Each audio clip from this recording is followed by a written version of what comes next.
18वीं सदी के मध्य का यूरोप। 18वीं सदी के मध्य का यूरोप में क्या था? अगर आप मध्य 18वीं सदी के यूरोप के नक्शे को देखें तो उसमें वैसे राज्य नहीं मिलेंगे जैसे आज हैं। राजनीतिक विभाजन जिन्हें आज हम जर्मनी, इटली, स्विट्ज़रलैंड के रूप में जानते हैं, वह तब राजशाहियों, डचियों एवं कैंटोनों में बटे हुए थे, जिनके शासकों के स्वायत्त क्षेत्र थे। पूर्वी एवं मध्य यूरोप की स्थिति।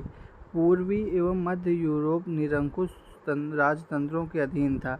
इन इलाकों में विभिन्न प्रकार के लोग रहते थे जो स्वयं को एक सामूहिक पहचान का हिस्सा नहीं मानते थे। अक्सर वे अलग अलग भाषाएं बोलते थे और विभिन्न जाति समूहों के सदस्य थे। इस तरह के समूहों को आपस में बांधने वाला तत्व केवल सम्राट के प्रति उनकी निष्ठा थी। 19वीं सदी से पहले यूरोप का ढांचा। यूरोप में समाज मुख्य रूप से दो बड़े हिस्सों में बटा हुआ था, लेकिन औद्योगिकी क्रांति ने तीसरे मध्य वर्ग को जन्म दिया, कुलीन वर्ग, कृषिक वर्ग, और तीसरा नया बना मध्य वर्ग। कुलीन वर्ग में क्या थी? प्रभुत्वशाली वर्ग था, सामाजिक और राजनीतिक स्वरूप से जमीन का मालिक। कुलीन वर्ग यूरोपीय महाद्वीप का सबसे महत्वपूर्ण यानी कि सबसे प्रभावशाली वर्ग था। वे ग्रामीण इलाकों में जायदाद और शहरी हवेलियों के मालिक थे। राजनीतिक कार्यों के लिए और उच्च वर्ग के लोगों के बीच वे फ्रेंच भाषा का प्रयोग करते थे। उनके परिवार अक्सर वैवाहिक संबंधों से आपस में जुड़े हुए होते थे। यह शक्तिशाली कुलीन वर्ग संख्या के लिहाजा से एक छोटा समूह था। और दूसरा क्या था? कृषिक वर्ग। यह बहुसंख्यक वर्ग था, जनसंख्या के अधिकांश लोग कृषि थे। पश्चिमी यूरोप में यह अधिकतर जमीन पर छोटे किसान या किराएदार खेती करते थे। पूर्वी एवं मध्य यूरोप में यह भूमि विशाल जागीरों में बटी थी, जिस पर भूदास खेती करते थे। नए यानी मध्य वर्ग का उदय। पश्चिमी और मध्य यूरोप में औद्योगिकीकरण के कारण नए वर्ग का उदय हुआ। उत्पत्ति। इंग्लैंड में औद्योगिक क्रांति 18वीं सदी के उत्तरार्ध में चालू हुई, यानी कि 18वीं सदी के ख़त्म होने पर यह चालू हुई, जबकि फ्रांस और जर्मनी में यह 19वीं सदी में आया। संरचना। इस वर्ग में उद्योगपति, डॉक्टर, शिक्षक एवं अन्य पेशेवर लोग थे। विचार क्या था? यह वर्ग शिक्षित एवं उदारवादी था। राष्ट्रवाद और मध्य वर्ग का संबंध। मध्य वर्ग के लोग यह मानते थे कि किसी को भी जन्म के अधिकार पर विशेष अधिकार नहीं मिलना चाहिए।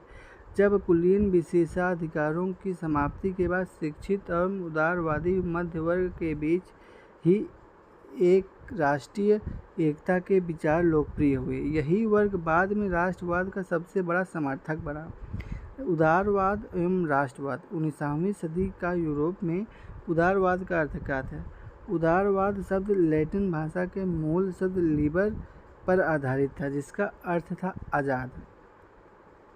मध्य वर्ग के उदारवाद का अर्थ था 19वीं सदी के नए मध्य वर्गों के लिए उदारवाद का अर्थ था व्यक्ति की स्वतंत्रता और कानून के समक्ष समानता। इसके दो प्रमुख रूप थे। राजनीतिक उदारवाद। प्रत्येक व्यक्ति जो निजी स्वतंत्रता प्राप्त हो, कानून के सामने सभी नागरिक समान हैं, शासन जनता के सहमति से बना हो, पादरी वर्ग और कुलीन वर्ग का जन्म से मिलने वाला विशेषाधिकार समाप्त हो, देश का शासन संविधान एवं संसदीय प्रतिनिधियों सरकार के माध्यम से चले। आर्थिक उदारवाद। व्यापारिक बाधाओं को समाप्त कर दिया जाए, बाजार की स्वतंत्रता हो, वस्तुओं की और पूंजी आवागमन का राज्य के नियंत्रण का विरोध हो, किया जाए। जर्मनी भाषी क्षेत्रों की समस्या, आर्थिक एकीकरण की ज़रूरत। नेपोलियन ने 39 राज्यों का एक महासंघ बनाया था, लेकिन हर राज्य की अपनी मुद्रा, नाप तोल की प्रणाली थी। एक व्यापारी को हेम्बर्ग से न्यूबर्ग जाने पर 11 सीमा नाकाओं से गुजरना पड़ता था और हर जगह 5% टैक्स देना पड़ता था। नाप तोल की समस्या, शुल्क अक्सर वस्तुओं का वजन एवं आकार के अनुसार लगता था। चूँकि हर क्षेत्र की अपनी नाप तोल की व्यवस्था थी, अतः हिसाब लगाने में समय लगता था। उदाहरण के लिए एले कपड़ा नापने का इकाई की लंबाई लगभग हर शहर में भिन्न भिन्न थी। फ्रैंकफर्ट 54.7 सेंटीमीटर, मेज में 55.1 सेंटीमीटर, न्यूरोबर्ग में 65.6 सेंटीमीटर, फ्रीबर्ग में 53.5 सेंटीमीटर। समाधान क्या था? जोलवेराइन 1834। व्यापारियों की इन समस्याओं को दूर करने के लिए 1834 में प्रशा की पहल पर एक शुल्क संघ बनाया गया, जिसे जोलवेराइन कहा गया। इसकी विशेषता क्या थी? इस संघ ने शुल्क अवरोधों को समाप्त कर दिया, मुद्राओं की संख्या 2 कर दी जो उससे पहले 30 से ऊपर थी। इसके अलावा रेलवे के जाल ने गतिशीलता बढ़ाई और राष्ट्रीय और आर्थिक हितों को राष्ट्रीय एकीकरण का सहायक बनाया। उस समय पनप रही व्यापक राष्ट्रवादी भावनाओं को आर्थिक राष्ट्रवाद की लहर ने मजबूत बनाया। 1815 के उपरांत यूरोप में रूढ़वादिता। 1815 में नेपोलियन की हार के बाद यूरोपीय सरकारें रूढ़वादी भावना से प्रेरित थीं। रूढ़वादी विचारधाराएं क्या थी?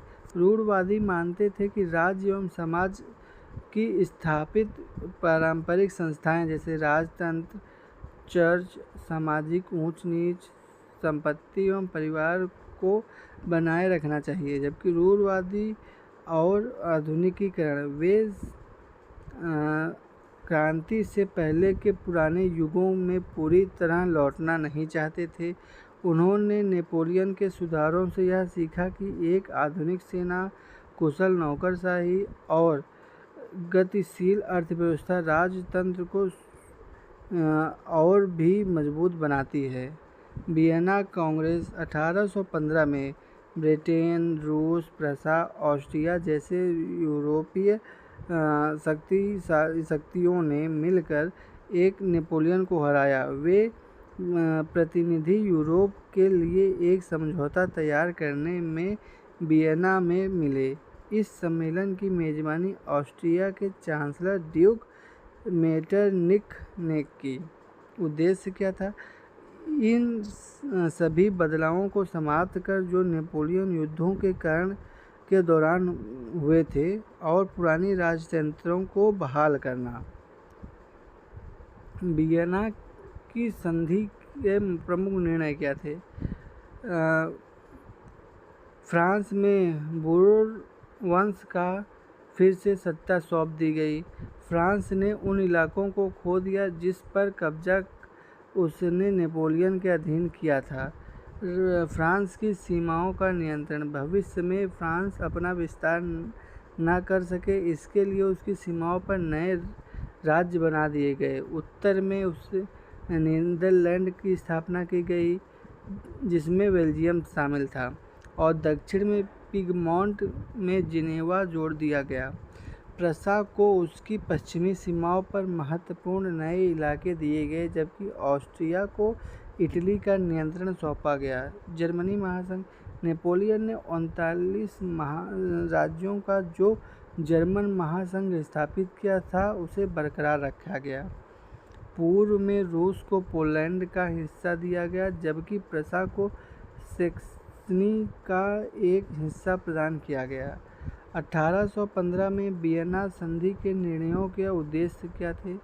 इसका सबसे मुख्य उद्देश्य उन राजतंत्रों की बहाली था जिसे नेपोलियन ने बर्खास्त कर दिया था। साथ ही यूरोप में एक नई रूढ़वादी व्यवस्था कायम करने का लक्ष्य था। 1815 की रूढ़वादी शासन व्यवस्था थी।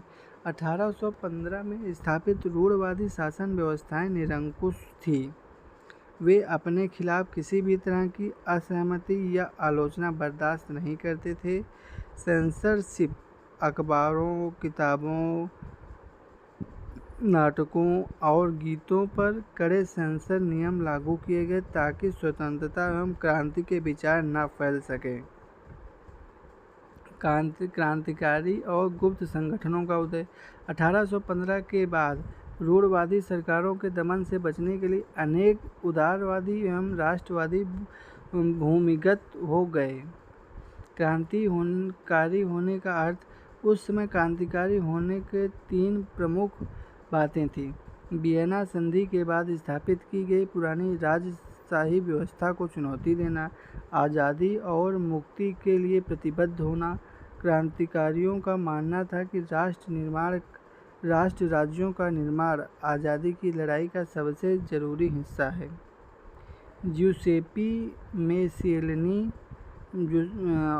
ये इटली के एक महान क्रांतिकारी थे जिन्होंने इटली की एकीकरण की नींव रखी। इनका जन्म 1805 में जिनेवा में हुआ। वह कार्बोनारी नामक एक गुप्त संगठन के सदस्य थे। बहिष्कार 24 वर्ष की आयु में लिगुरिया में क्रांति की कोशिश करने के कारण इन्हें देश निकाला कर दिया गया।